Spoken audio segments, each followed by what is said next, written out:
Hi everyone and welcome back to RichinBlue.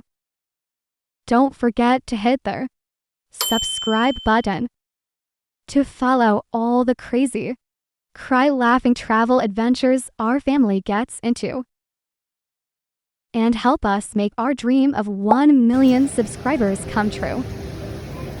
Today, we're talking about every traveler's nightmare, flight delay. But what if I told you our 19-age delay turned into a free luxury trip? We got a VIP taxi, a 5-star hotel, and a day at Changi's famous Jewel Canopy Park. But here's the secret: Mommy made one expensive ticket mistake, and the bouncing net was way scarier than the CN Tower. Watch until the end to see the full disaster and Supertree Garden Rhapsody. This was supposed to be our flight from Vietnam to Sweden for Stockholm trip. And my super mommy chose Singapore Airlines because she loves them. My parents have traveled to Singapore so many times before that they usually skip the sightseeing, and 19-hour delay means we got a whole Singapore trip for free. This is not our first delay. We've had many of them, but our parents always try to hack a bad delay experience into a super funny delay trip. So my parents are total pro. You know how our family survives delays. Look at our carry-on luggage. It's just one small backpack that Daddy is always stuck carrying. Inside, we only have one set of clothes, socks, disposable underwear for Mommy and Daddy, a thin warm jacket, and medicine. Mommy only wears one set of clothes on the plane. Why so light?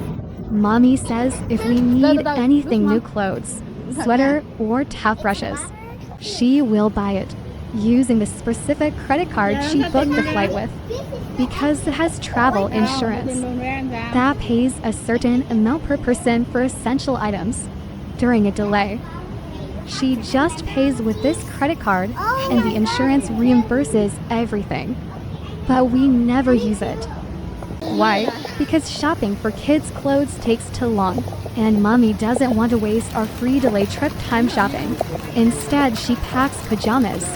If we have to change, we go straight to the hotel in pajamas, sleep and stay in pajamas until we get our checked bags at the final destination. So smart. Here's the best part. For any delay over 10 hours, the airline has to give you a rest place and food coupons. Singapore Airlines was super nice. They ran out of family rooms at the airport hotel, so they offered us one executive rooms at the Singapore hotel. They paid for the whole thing, the room and the luxury transportation, both ways. We got picked up by a black luxury Sienna van with leather seats. It was so fancy. This van was huge, very spacious, and super comfortable. It had so many buttons for the seats and windows like a spaceship.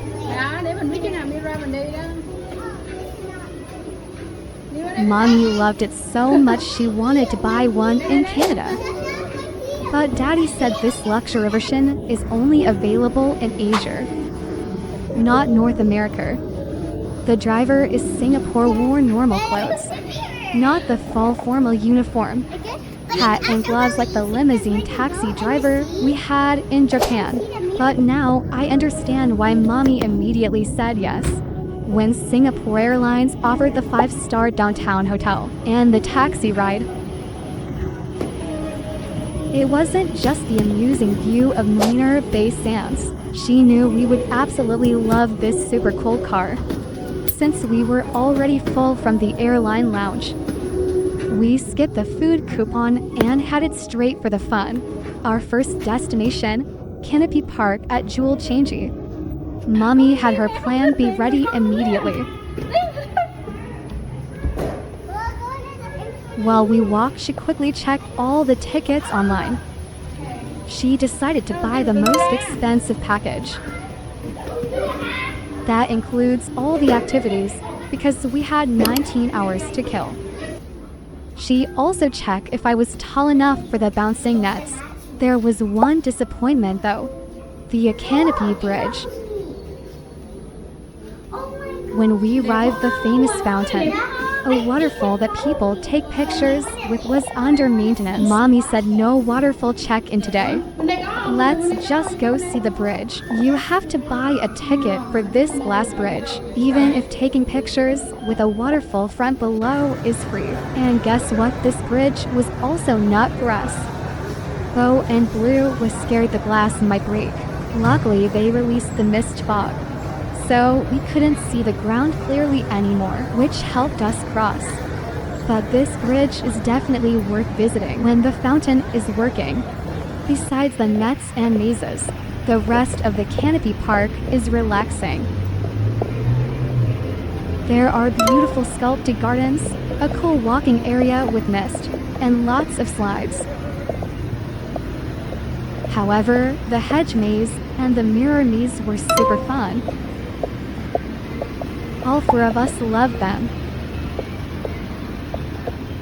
We went through them again and again, even after finding the exit, just because we wanted to stay as long as possible. Now, let's go back to the most expensive activity. When we got to the bouncing net counter, they measured me very carefully. I barely touched the 110 centimeter line with my hair, so they had to ask the manager for permission. I was so sad because Bo and Blue and I love trampolines at amusement parks, and they usually let me pass easily. Canopy Park is super strict. They don't count the hair. But finally the manager agreed. They gave me a special ticket so when we went to the walking net, we wouldn't have to wait for another measurement or manager approval. But here's the unexpected twist. We could barely manage the debusing net. It was so much harder and scarier than a regular trampoline.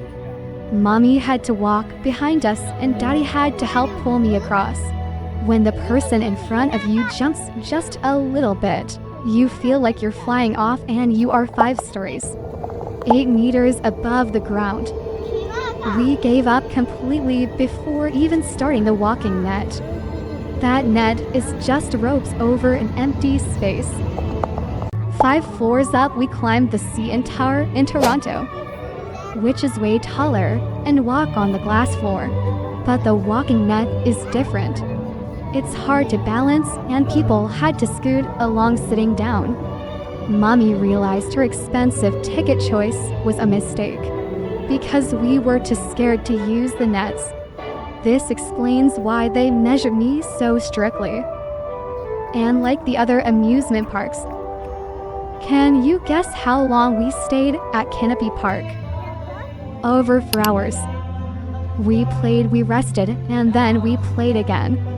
Usually we would stay until night to watch the light and water show at the fountain, but they were doing maintenance and it was closed.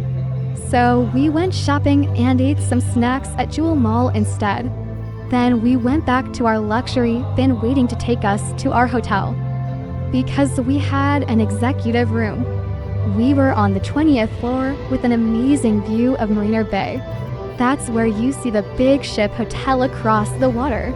Since we had eaten too much at the lounge and Jewel, Mommy and Daddy skipped the hotel dinner buffet. They just wanted to relax, have a light snack at the Sky Lounge, and enjoy the view. After resting, Mommy quickly called a Grab taxi to take us to see the Supertree Grove at Gardens by the Bay. This is one of Singapore's most famous landmarks.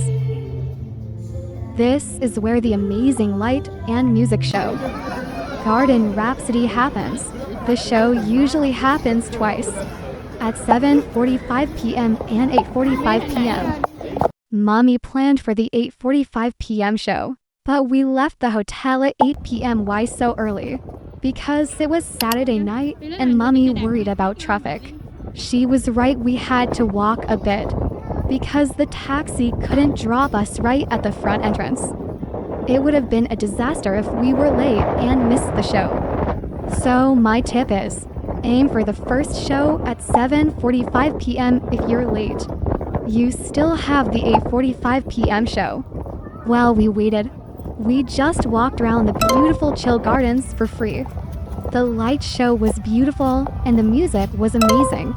After the show, we walked along the Marina Bay waterfront to feel the cold breeze.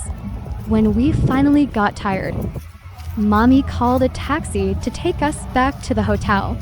But we had one small problem. Our executive room had twin beds. Not queen beds like we usually get in the US and Canada. They were a bit small. Mommy called the hotel and they quickly sent up an extra rollaway bed. So Rich Muffin got one bed and Bo and Blue got his own extra bed. No more kicking each other while sleeping. We fell fast asleep after our long unexpected day trip. Finally, we got on the plane to Frankfurt. Then switched to another plane to Arlanda, Stockholm. Mommy thought we would sleep for hours, but no. Rich Muffin woke up and started playing on her iPad.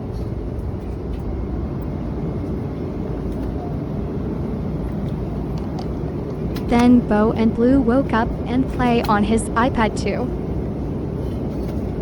See you all in the next video. Don't forget to subscribe to RichinBlue.